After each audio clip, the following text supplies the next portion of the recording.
క్లీన్గా అబ్జర్వ్ చేసే వాళ్ళకో లేకపోతే ఇద్దరితో సంబంధాలు పెట్టుకున్న వాళ్ళకి తెలిసేమో, మాకు తెలియదు. కానీ మొత్తం మీద అయితే చాలా ఇదిగా నడుస్తూ ఉంది.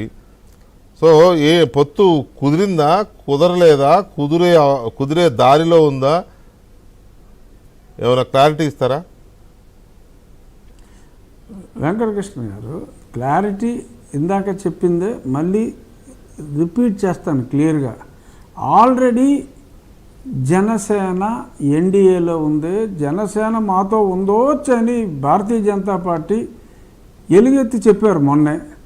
నేను ఎన్డీఏలోనే ఉన్నాను అని చెప్పి పవన్ కళ్యాణ్ గారు చెప్పారు.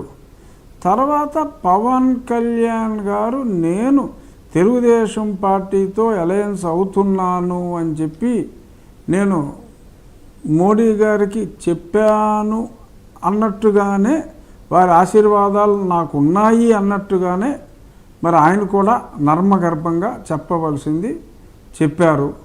సో ఇద్దరి మధ్యన పవన్ కళ్యాణ్ గారు ఒక లింక్ లాగా ఉన్నారు. సో ఈ లింకు అఫీషియల్గా ఒక అనౌన్స్మెంట్, ఫార్మాలిటీగా ఒక అనౌన్స్మెంట్ రావాలి తప్ప వారు కలిసి ఉన్నారన్నది నిజం.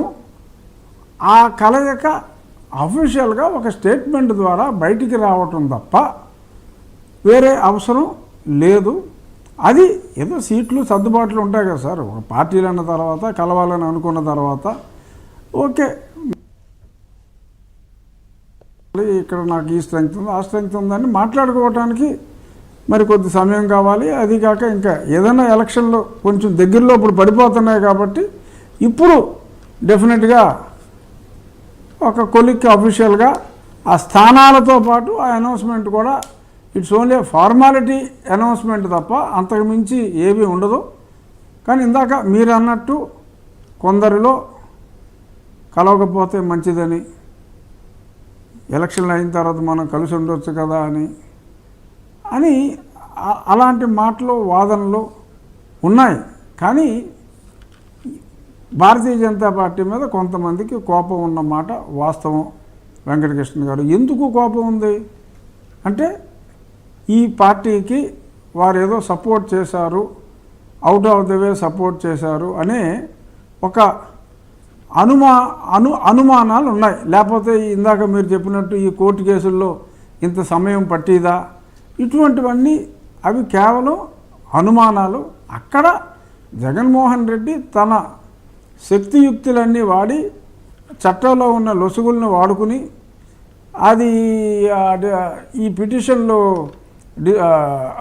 ఇది ఆ కేసు డిస్పోజల్ చేయాలి అని చెప్పి ఆ పిటిషన్లో ఒకటి తర్వాత ఒకటి వేయించుకుంటూ ఆ లొసుగుల్ని అతను చక్కగా, ఎందుకంటే కేసులో కూడా బోలు మంది ఉన్నారు కాబట్టి ఎవరి కాళ్ళు డిస్పోజల్ పిటిషన్ అని చెప్పి ఈ కోర్టులో వేయటం, అది అయ్యేదాకా మీరు విచారణ ఆపాలంటాం, ఆ తర్వాత ఆడు మళ్ళీ హైకోర్టుకి వెళ్ళటం, అది కొట్టేశాక మళ్ళీ రెండోవాడు మళ్ళీ ఈ కింద కోర్టులో వేయటం, ఇలాగా తెలివిగా తన తెలివితేటలతో గెంటుకొచ్చాడు తప్ప జగన్మోహన్ రెడ్డి ఇందులో భారతీయ జనతా పార్టీ సహకారం ఉందని మాట్లాడటం అనేది డెఫినెట్గా అన్యాయం.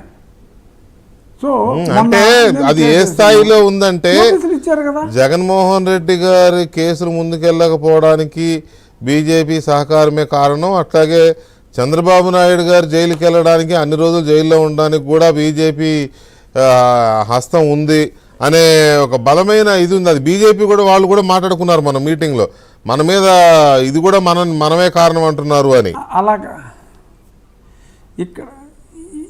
ఇక్కడ ఒక విషయం చెప్పాలి వెంకటకృష్ణ గారు. ఇప్పుడు జగన్మోహన్ రెడ్డికి నిజంగానే కేంద్రం సహకరించింది అని, అందువల్లనే చంద్రబాబు నాయుడు గారు